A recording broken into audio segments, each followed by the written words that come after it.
राजा सिताश्व ने भगवान ब्रह्मा से अनुरोध किया, हे देव देवेश, मैंने आपके श्रीमुख से अनेक व्रतों का श्रवण किया है। कृपया जन कल्याण हेतु पाप विनाशक व्रत का वर्णन करें, जिसको करने से विभिन्न पापों का नाश होता हो। भगवान ब्रह्मा बोले, हे राजन, एक ऐसा व्रत है जो समस्त पापों को सर्वथा नष्ट कर देता है तथा अत्यंत ही पुण्यदायक है।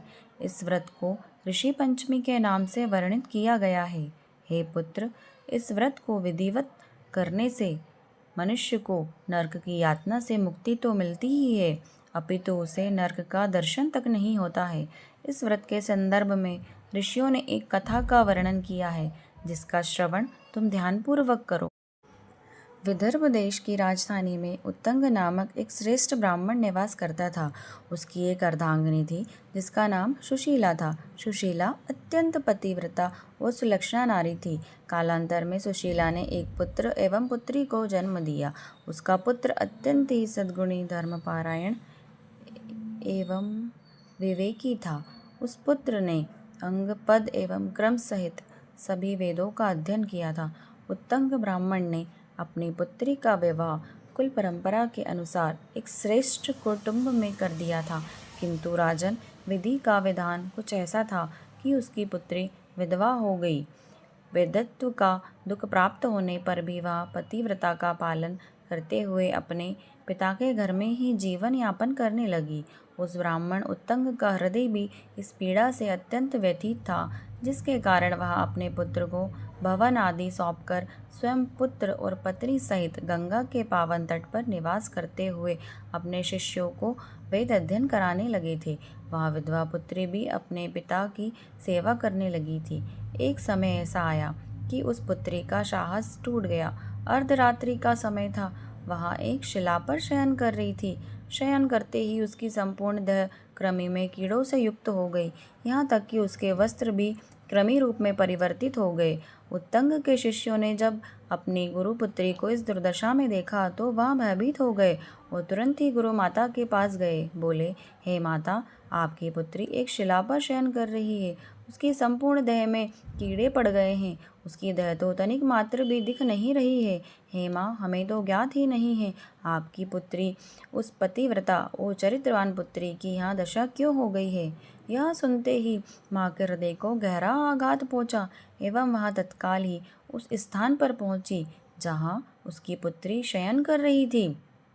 वहाँ उसने शिष्यों द्वारा वर्णित दृश्य को सत्य पाया। अपनी पुत्री की यहाँ दशा देखकर माता व्याकुल हो विलाप करने लगी। विलाप करते हुए वह मूर्छित हो गई। जब उसकी मूर्छा भंग हुई तो उसने अपनी पुत्री को उठाया एवं आंचल से स्वच्छ कर पिता के समीप ले आई। उस दुर्दशा में पुत्री को पिता के समीप लाकर सुशीला बोली, हे स्वामी, हमारी इस सच्चरित पुत्री जिसने सदैव पतिव्रत धर्म का पालन किया है, उसकी यहाँ दुर्दशा क्यों हुई है। यह अर्धरात्रि में शयन कर रही थी, संपूर्ण देह में कीड़े हो गए। इसने ऐसा कौन सा अपराध किया है जिसका दंड उसे ऐसा मिल रहा है। हे प्राणनाथ, कृपा करके मुझे इस समस्या का समाधान बताएं। अपनी पुत्री की वेदना सुनकर ब्राह्मण भगवान नारायण का ध्यान करते हुए समाधि में चले गए। पुत्री के पूर्व जन्म के पापों को देखकर बोले, हे शुभे, इस जन्म से पूर्व 7वें जन्म में भी यहाँ एक ब्राह्मणी थी। उस जन्म में इसने रजस्वला होते हुए भी कभी सोचाचार एवं स्पर्श का विचार नहीं किया। रजस्वला स्थिति में होते हुए भी यहाँ भोजन आदि पात्रों को स्पर्श करती रही। इसी पाप के फलस्वरूप इसकी यहाँ देह में कीड़े हो गए हैं। रजस्वला काल में स्त्री पापग्रस्त होती है। प्रथम दिवस चांडाली, द्वितीय दिवस ब्रह्मघातनी, तृतीय दिवस रजकी अर्थात धोबिन होती है, अनंतर चतुर्दिवस वहाँ शुद्ध होती है।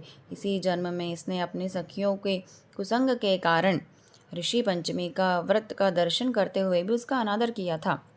इसने उस व्रत के उत्सव का दर्शन किया जिसके शुभ फलस्वरूप इसका पुनः ब्राह्मण कुल में जन्म हुआ है, क्योंकि इसने उस व्रत की अवज्ञा एवं अपमान किया था, अतः इसकी देह में कीड़े हो गए हैं। यही इसके पाप एवं दंड का मूल कारण है।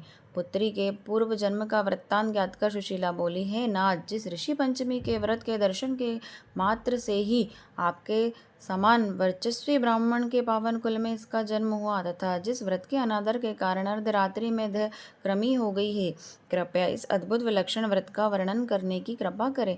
ऋषि बोले, हे सुशीले, मैं इस सर्वोत्तम व्रत का वर्णन करता हूँ जिसका पालन करने से इस प्रकार के समस्त पापों का शमन हो जाता है। तुम सावधानी पूर्वक श्रवण करो। इस व्रत का पालन करने से आदि भौतिक, आदि दैविक एवं आध्यात्मिक तीनों के प्रकार के दुखों के कारण से मुक्ति मिलती है। यह व्रत स्त्रियों को सुख एवं सौभाग्य प्रदान करने वाला होता है। इस व्रत को जो भी स्त्री निष्ठापूर्वक करती है उसे समस्त प्रकार के आनंद एवं सुख संपत्तियों की प्राप्ति होती है तथा विपत्तियों से रक्षा होती है। भाद्रपद शुक्ल पंचमी तिथि को किसी नदी, सरोवर एवं जलाशय में स्नान करके व्रत ग्रहण करना चाहिए तथा संध्योपासना आदि नित्य कर्तव्य पूर्ण करके द्वारवती मंडप एवं सप्त ऋषियों की स्थापना करनी चाहिए। प्रतिदिन हवन करने एवं पूजन सुसज्जित मंडप को द्वारवती कहा जाता है। तत्पश्चात सप्त ऋषियों को पूर्ण विधि विधान द्वारा पवित्र दूध आदि पंचामृत से स्नान कराना चाहिए। ऋषियों को सुगंधित चंदन, अगर, कपूर अर्पित करें, नाना प्रकार के श्रृंगार करें, धूप दीप आदि से उनका पूजन करें, फूल चढ़ाएं। विधिवत ऋषियों को उपवित एवं बिना सिला हुआ अखंड वस्त्र एवं उपवस्त्र धारण कराना चाहिए। विविध प्रकार के फल एवं नैवेद्य का भोग लगाना चाहिए। अर्घ दान देना चाहिए।